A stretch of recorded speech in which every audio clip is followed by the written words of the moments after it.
बहुत सारे लोगों को इस बात के लिए ज़्यादा डाउट रहता है डॉक्यूमेंटेशन से रिलेटेड,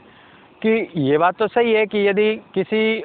ज़मीन का डॉक्यूमेंटेशन ठीक नहीं है तो उसे ठीक कराना चाहिए। लेकिन कुछ लोगों को बहुत ज़्यादा डर होता है कि भाई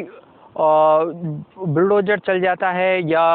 बहुत ज़्यादा सख्त कानूनी कार्रवाई हो जाती है। तो ऐसा नहीं होता वास्तव में, जैसा न्यूज़ के अंदर देखा जाता है या समाचार पत्रों में जो आता है वो इस प्रकार से होता है कि कोई बहुत बड़ा ज़मीन के अंदर कागजी तौर पे माइनस पॉइंट होता है, या ऐसा होता है कि ग्राम पंचायत की ज़मीन पे या जो कोई सरकारी ज़मीन है उस ज़मीन पे किसी ने अवैध रूप से कब्जा कर रखा है, या कोई बहुत ज़्यादा बदमाश आदमी है, तो उन बदमाश लोगों की संपत्ति को कुर्क या जब्त किया जाता है, या फिर जो अवैध रूप से सरकारी ज़मीन पर या किसी दूसरे शरीफ व्यक्ति की ज़मीन पर ज़बरदस्ती कब्जा कर लिया है, उन सब की ज़मीनों को दोबारा से उनसे बदमाशों से खाली कराया जाता है। लेकिन यदि आपने अपनी मेहनत के रुपया से ज़मीन खरीदी है और ज़मीन का कागजी तौर पे सारा कुछ एकदम क्लीन एंड क्लियर है, तो निश्चित रूप से आपको डरने की कोई ज़रूरत नहीं है, क्योंकि उसमें आपके प्रति कार्रवाई नहीं होगी। वो कानूनी तौर पे कार्रवाई सख्ती के साथ जो की जाती है वो उन बदमाशों के प्रति की जाती है जिन्होंने गलत तरीके से संपत्ति पे कब्जा कर रखा है या दूसरे की संपत्ति पे ज़बरदस्ती कब्जा कर रखा है। तो ये तो जैसे जो डाउट होता है वो फालतू का डाउट है, इसका तो कोई महत्व नहीं होता है। यदि ज़मीन कागजी तौर पे प्योर एंड वेरीफाइड है और ज़मीन पे आपका कब्जा सुरक्षित है तो कोई किसी भी प्रकार की दिक्कत नहीं होती है। रथ सिटी के कागज़ों के संबंध में हम बात करें तो जब किसान से हमने ज़मीन खरीदी है तो ज़मीन खेती योग्य है, यानी किसान तो उस ज़मीन के अंदर पहले से कृषि कार्य कर रहा था, इस वजह से उस ज़मीन का जो लैंड यूज़ था वो तो कृषि योग्य था। लेकिन जब हम आपको ज़मीन बेच रहे हैं तो यहाँ सर्विस लाइन से लेकर के जहाँ से हमारा ये 40 फीट का रोड स्टार्ट होता है, यहाँ से लेकर के और 400 मीटर की दूरी तक ABCD जो 4 ब्लॉक है, इन ज़मीनों की ये ज़मीनें कॉमर्शियल है, तो इनका जो लैंड यूज है वो व्यावसायिक यानी भूमि का प्रकार व्यावसायिक है। जबकि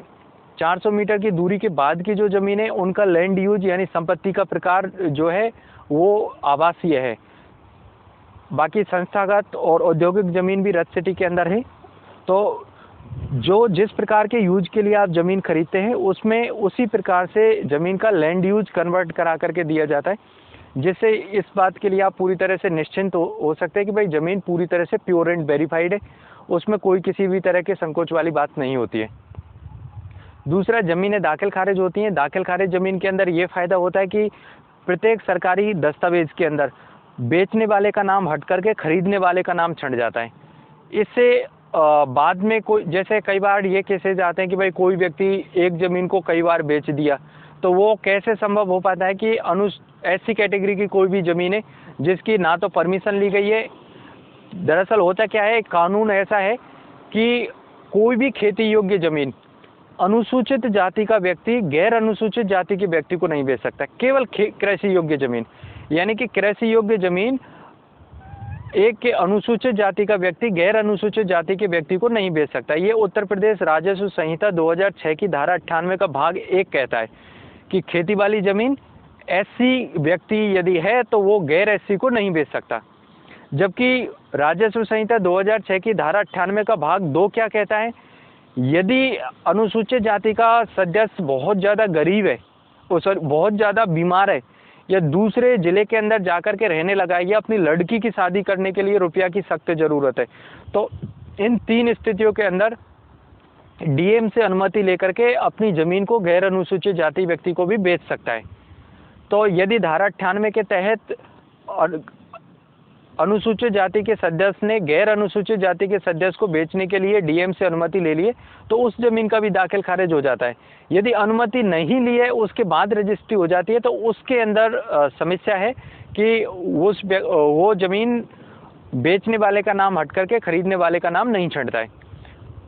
तो यदि दाखिल खारिज ज़मीन है तो निश्चित रूप से